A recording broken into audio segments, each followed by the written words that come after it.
Om Namo Bhagavate Vasudevaya.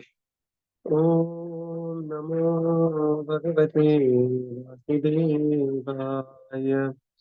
Om Namo Bhagavate Vasudevaya.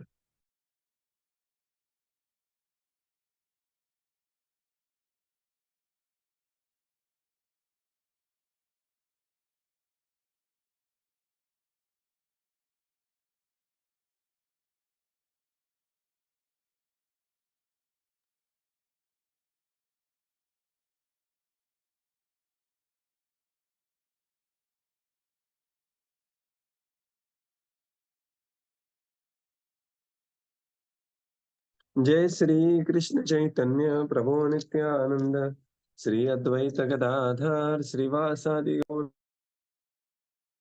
Hare Krishna Krishna Krishna Hare Hare Hare Ram Ram Ram Hare Hare Hare Krishna reading from Śrīmad-Bhāgavatam by His Divine Grace A.C. Bhaktivedanta Swami Srila Prabhupada ki jai. Sorry we started little late today. I think there was some glitch in the software. We are reading from Canto 4, Chapter 2, Daksa curses Lord Shiva. So, in this section now we are seeing Daksa Prajāpati cursing Lord Shiva, and then the followers of Lord Shiva. Lord Shiva is the way he is, grace personified. He is not counter cursing, but the followers of Lord Shiva, they are going to curse in the next section. Text 11. Eshame shishyatam prapto janme duhituraggrahit panim vipragnim mukhatah savitrya iva sadhuvat. Translation. He has already accepted himself as my subordinate by marrying my daughter in the presence of fire and Brahmanas. He has married my daughter, who is equal to Gayatri, and has pretended to be just like an honest person. Purport. Daksha's statement that Lord Shiva pretended to be an honest person means that Shiva was dishonest, because in spite of accepting the position of Daksha's son-in-law, he was not respectful to Daksha. Hare Krishna. So now, Shishyatam, he has already become my Shishya by becoming my son-in-law. And my daughter, who is like Gayatri, okay, Savitriya. So Savitriya here is the Gayatri. Savitri, Gayatri, they are the same names. My daughter is like Gayatri and has pretended to be just like an honest person. And Srila Prabhupada points in the purport that Daksha continues his offensive attitude and says, he's pretending to be honest. That means actually the Lord Shiva is dishonest according to Daksha. Text 12. गृहीत्वा मृगशावाक्षः पाणिं मर्कटलोचनः प्रत्युत्थानाभिवार्दार्हे वाच्याप्यकृतनोचितम्. Translation. Translation. He has eyes like a monkey's. Yet he has married my daughter, whose eyes are just like those of a deer cub. Nevertheless, he did not stand up to receive me, nor did he think it fit to welcome me with sweet words. Now, Daksha just lost his mind, became extremely angry. Krodhat bhavati sammoha, and now began to outrightly offend Lord Shiva. He's saying, Gruhitva mrugasha panim markatalochana. That this Lord Shiva, who has eyes like the monkey, Markatlochan, has married my daughter, who is Mruganayani, the eyes that of the deer cub. Nevertheless, he did not stand up to receive me. So his main point was, he did not stand up to receive me, nor did he think that I should be welcomed with sweet words. So very clear. So although he's saying that, his daughter got married to him and everything, the major pain point here is he did not stand up. That is the major pain point of Daksha. Text studying. Lupta kriyaya shuchaye manine bhinna setave anichan apyanyadam balam Shudrayevo shatim giram. Translation. I had no desire to give my daughter to this person who has broken all rules of civility. Because of not observing the required rules and regulations, he is impure. But I was obliged to hand over my daughter to him, just as one teaches the messages of the Vedas to a Shudra. Purport. A Shudra is forbidden to take lessons from the Vedas because a Shudra, due to his unclean habits, is not worthy to hear such instructions. This restriction that unless one has acquired the Brahmanical qualification, one should not read the Vedic literature is like the restriction that a law student should not enter a law college unless he has been graduated from all lower grades. According to the estimation of Daksa, Shiva was unclean in habits and not worthy to have the hand of his daughter, Satī, who was so enlightened, beautiful, and chaste. The word used in this connection is Vaiṣṇava-tattva, which refers to one who has broken all the regulations for good behavior by not following the Vedic principles. The other words, according to Daksa, to entire transaction of the marriage of his daughter with Shiva was not in order. Yeah. Further now, Daksha continues his offense. I had no desire to give my daughter to this person who has broken all the rules of civility. So Daksha is unable to understand, the mood of Lord Shiva, and Daksha wanted something else, and something else has happened, and this was not desire of Daksha Prajāpati. He is not observing the rules and regulations, therefore he is impure. So he is calling Lord Shiva impure without understanding. The name Shiva means auspicious and very pure. Right. And I was obliged to hand over my daughter to him, just as by force a Shudra is giving Vedic teachings. In the purport, Srila Prabhupada explains, a Shudra is forbidden to take lessons from the Vedas. Now, in Kali Yuga, Kalau Shudra Sambhava, practically everybody is Shudra. And this is not according to the birth qualifications. Due to his unclean habits, he is not worthy to hear such instructions. Right. So, needless to say, Varnashram is based on the Chaturvaranyam Maya Srishtam Guna Karma Vibhagashaha. So it is based on Guna Karma and not the Jati. And here, due to the unclean habits, a person is called a Shudra, and therefore he is forbidden to. And Prabhupada says this is just like one is forbidden to go to the IIT before somebody completes his 10th standard. And somebody may say, oh no, how can you stop me from going to IIT? He said, no, sir, there is the requirement. You have to complete your 10th. You have to complete not only 10th, you have to complete 12th. Then you can enter IIT. Similarly, entrance into the Vedic system, Vedic knowledge, is based on the personal character. And the basis of that personal character is cleanliness. Right? And therefore, Prabhupada says, it has nothing to do with the birth. It has everything to do with Guna Karma Vibhagashaha. Such a personality got married to Satī, who is enlightened, beautiful, and chaste, and therefore Daksha is calling Lord Shiva as Bhinna-hetave, who has broken all manners of good behavior. And now there is a description of what all things he has broken and why Lord Shiva is not very civil according to Daksha. Text 14 and 15. So he's actually criticizing Lord Shiva in so many different ways. Very, very harsh, strong blasphemy. Right.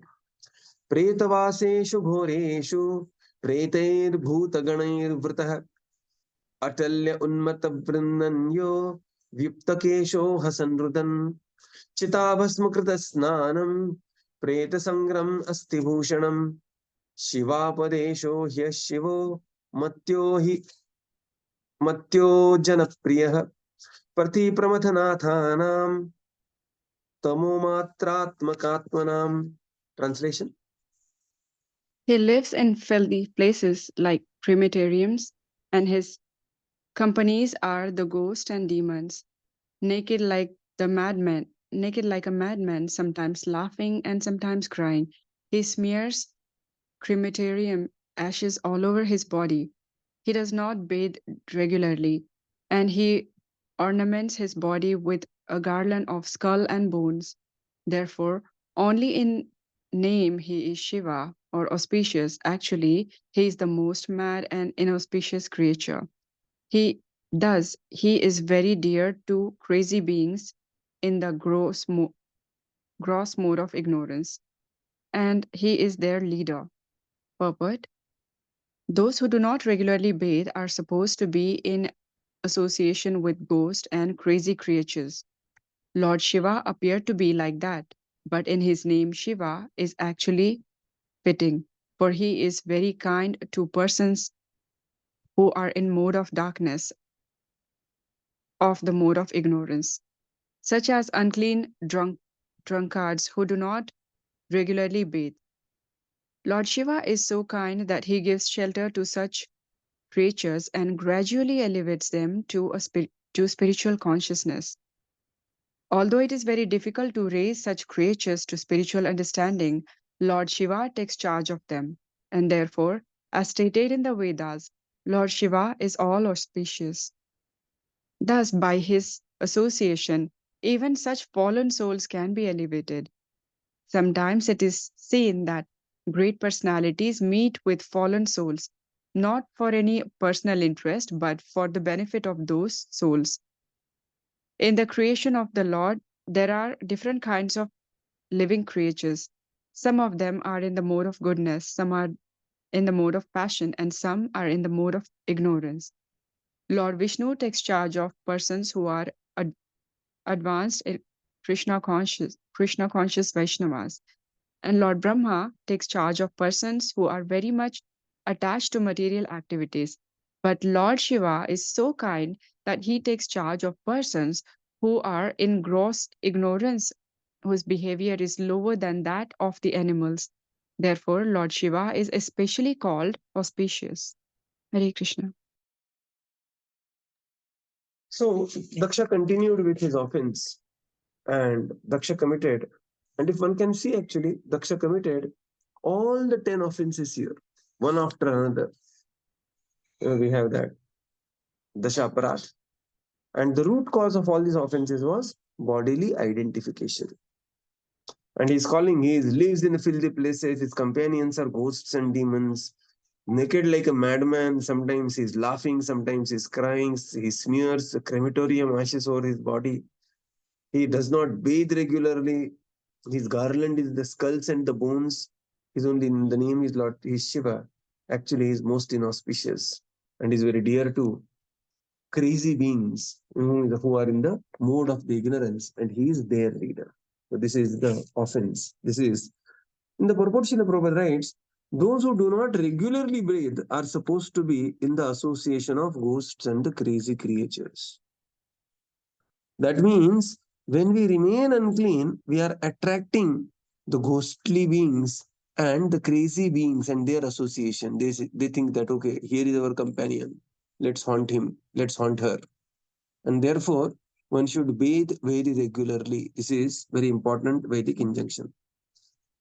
And here, Lord Shiva's appearance is very fitting because such crazy people, they will very easily get attracted to, for them to get attracted to Lord Viṣṇu is very difficult.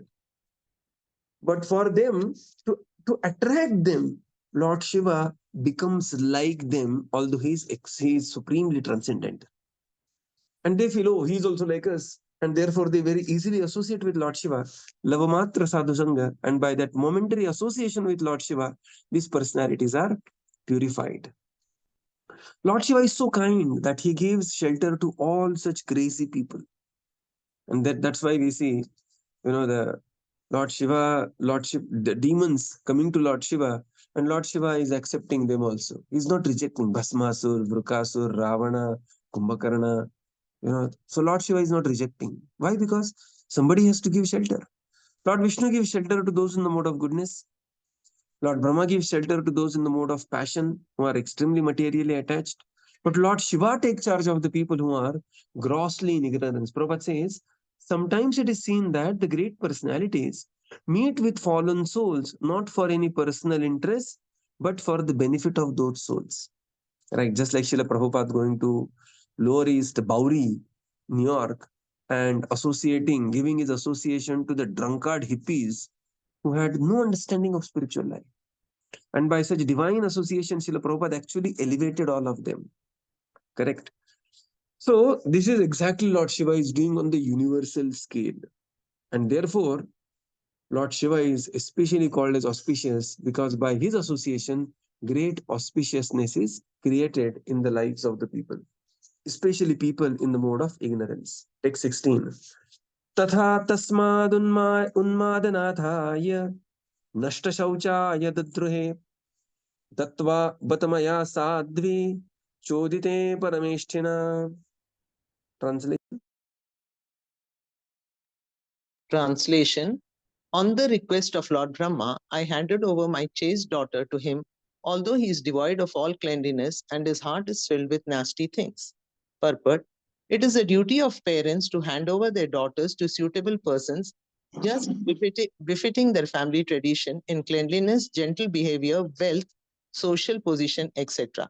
Daksha was repentant that on the request of Brahma, who was his father, he had handed over his daughter to a person who, according to his calculation, was nasty. He was so angry that he did not acknowledge that the request was from his father. Instead, he referred to Brahma as Parameshti, the supreme teacher in the universe. Because of his temperament of gross anger, he was not even prepared to accept Brahma as his father. In other words, he accused even Brahma of being less intelligent because he had advised Daksha to hand over his beautiful daughter to such a nasty fellow. In anger, one forgets everything, and thus Daksha, in anger, not only accused the great Lord Shiva, but criticized his own father, Lord Brahma, for his not very astute advice that Daksha hand over his daughter to Lord Shiva. Hare Krishna.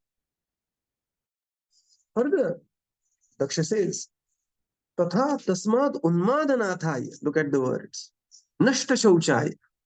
Is Unmadanathaya, is the lord of the ghosts who are creating Unmada. Nashta Sauchaya, devoid of all cleanliness, and Sadhvi, his daughter Satī, he handed over because of Parameshthina, the supreme teacher of the universe. What kind of teaching you have given to me? And who is supreme teacher of the universe? Lord Brahma, his own father. So he's not saying that it was my father's advice. He's sarcastically, just like Duryodhana yesterday we saw, he's speaking Tava Shishyena Dhimata. He's speaking very sarcastically to Dronacharya. Similarly, here, Daksha is very sarcastically speaking to Lord Brahma as well.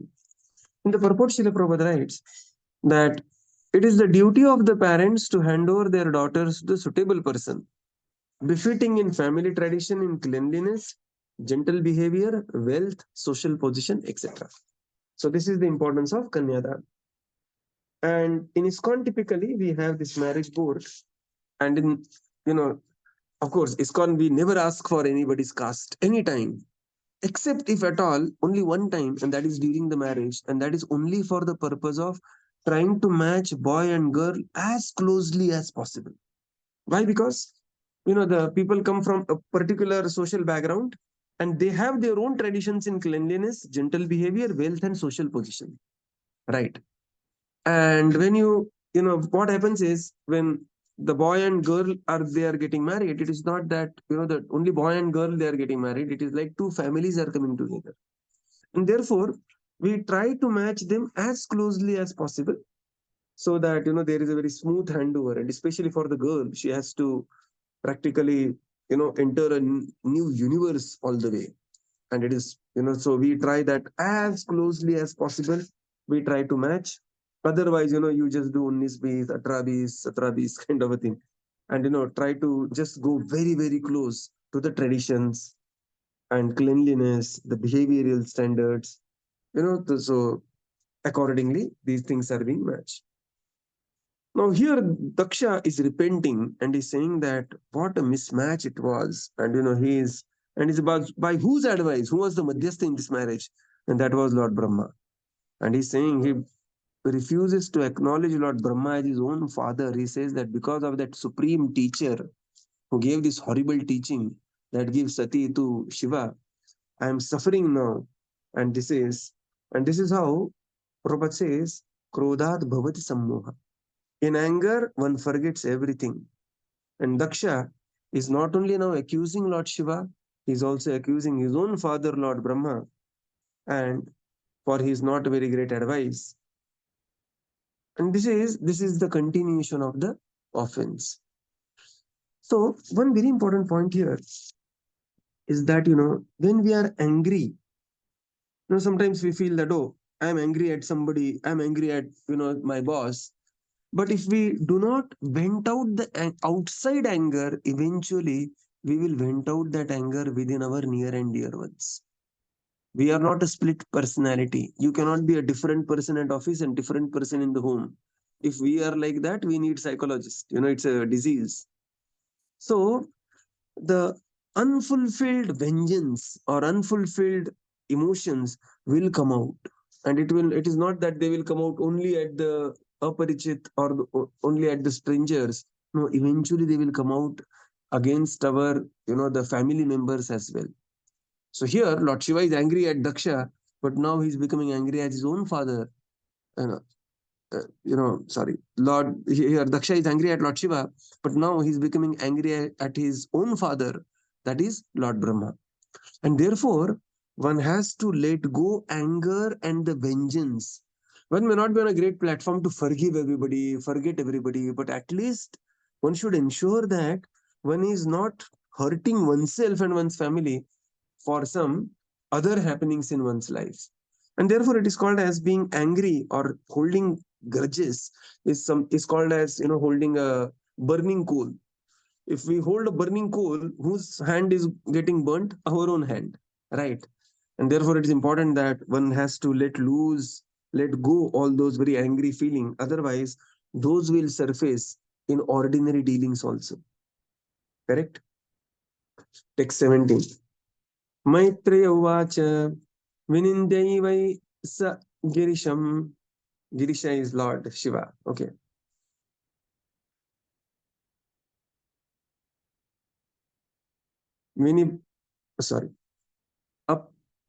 Apraptim astitam dakshotapa upasprashya krudhyam shaptum prachakrame.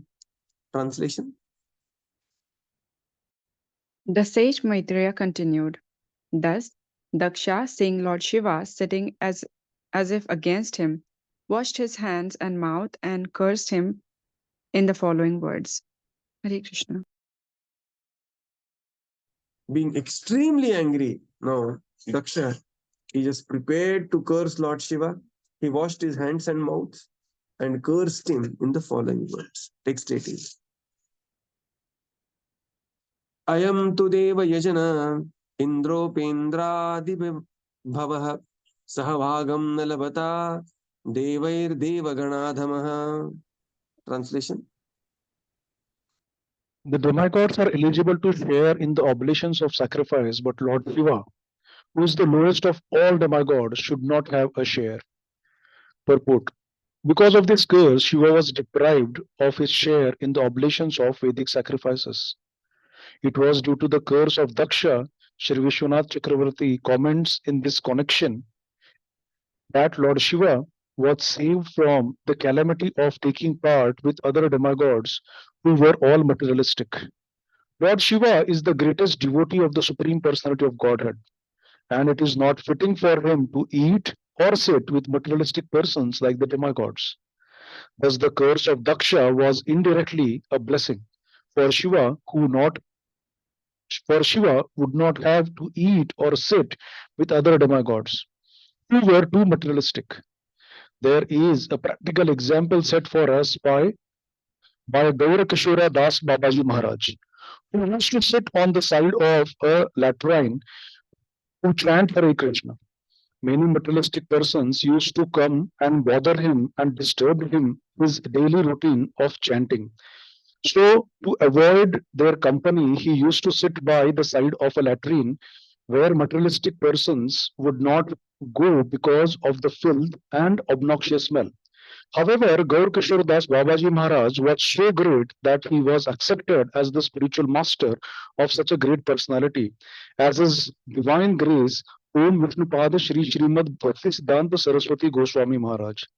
The conclusion is that Lord Shiva behaved in his own way to avoid materialistic persons who might disturb him in his prosecution of devotional service. Hare Krishna. So being angry, he now cursed and he said, all the demigods will be eligible to take the oblations of the sacrifice.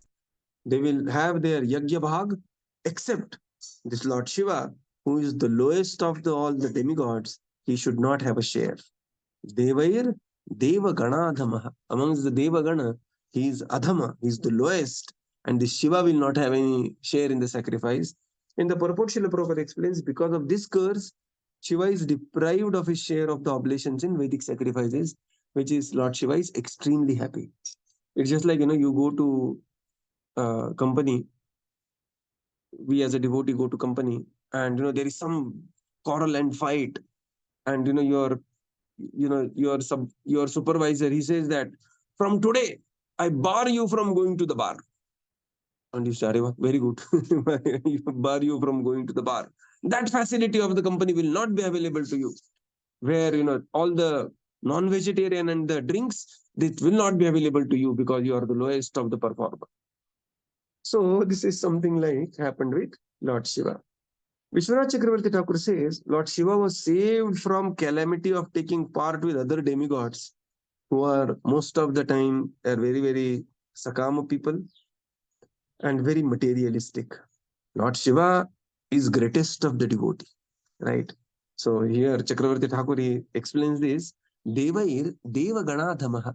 That means in the presence of Lord Shiva, all the demigods become insignificant adhama. That is the position of Lord Shiva, Devair Deva Ganadhamaha. One who makes all the devatas as lower by his divine presence. So Lord Shiva is the greatest of a great devotee of, is of the Supreme Lord, Vaiṣṇavanam Yatha Shambho, and it was not befitting for him to sit with the materialistic persons like the demigods. And thus the curse of the Dakṣa indirectly acted as a blessings for Lord Shiva. Like same Dakṣa, later he cursed Narada Muni. And he said that, Narada, I curse you that you will not be able to have family life and sit in one place more than 3 days. And Narada Muni said, fantastic, thank you for the curse. That's what he wanted to do. He is just roaming around everywhere and, giving his association everywhere, and he's Parivrajaka. He is one of the greatest of the sannyasi. So this curse of Daksha acted indirectly as a blessings to Lord Shiva. And Prabhupada says, there is a practical example in front of our eyes of Gaur Kishore Das Babaji Maharaj. Now, Babaji Maharaj was so elevated in his consciousness and siddhis that many people used to just come to him and bother him. Babaji Maharaj, ye problem solve karo, wo problem solve karo, hamara ye kar do, wo kar do, ashirwad do, this, that. And they were hardly interested in spiritual life.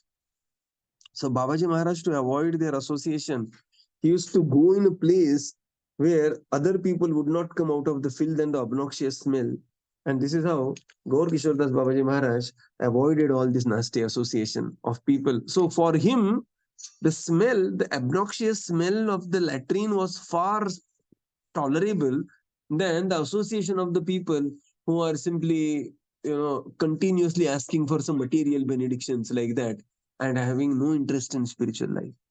Prabhupada writes here, Babaji Maharaj was such a great personality that my own spiritual master, Gaur, that Om Vishnupad Shri Śrīmad Bhaktisiddhanta Saraswati Thakur accepted him as his spiritual master.